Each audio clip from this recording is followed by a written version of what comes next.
বাড়িতে বাদ্যযন্ত্র বাজে, গান বাজনা বাজে, ঢোল বাজনা বাজে।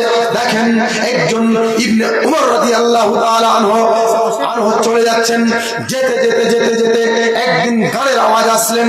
তার সঙ্গে তার একজন সঙ্গী রয়েছে, তার সঙ্গে একজন সঙ্গী রয়েছে, নাফে তার সঙ্গে রয়েছে। নাফে রাদিয়াল্লাহু তাআলা আনহু যখন উমর রাদিয়াল্লাহু তাআলা আনহু যখন গানের আওয়াজ শুনতে পেলেন, তখন সঙ্গে সঙ্গে এমন করে আঙুল ঢুকিয়ে দিলেন। আর আঙুল ঢুকিয়ে দিয়ে কিছু দেওয়ার পর বলছেন, নাফে বলো তো দেখি, নাফে বলো তো দেখি, বলো তো দেখি যে, বলো তো দেখি যে আর কি বাদ্যযন্ত্রের আওয়াজ আসছে, বলো তো দেখি আর কি গানের কোনো আওয়াজ আসছে, বলো তো দেখি আর কি কোনো বাজনার আওয়াজ আসছে। তখন বলছেন, না ইবনে উমর, না আসছে না, আওয়াজ আসছে না। তখন ইবনে উমর রাদিয়াল্লাহু তাআলা আনহু আঙুল থেকে কানটা টেনে নিলেন। তখন আঙুল থেকে কান থেকে আঙুল টেনে নিলেন।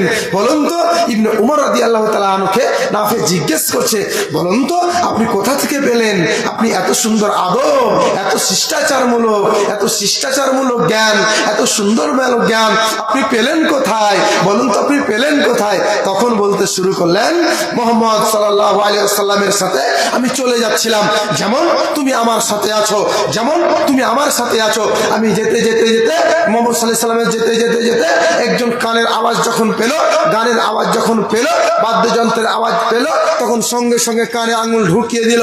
আর কানে যখন আঙুল ঢুকিয়ে দিল, আমার সঙ্গে কিছু দূর গেল, তখন গিয়ে আমাকে বলছেন, ওমর বলো তো দেখি, ওমর বলো তো দেখি আর কি কোনো গানের আওয়াজ আসছে, বলো তো দেখি ওমর আর কি কোনো গানের আওয়াজ আসছে।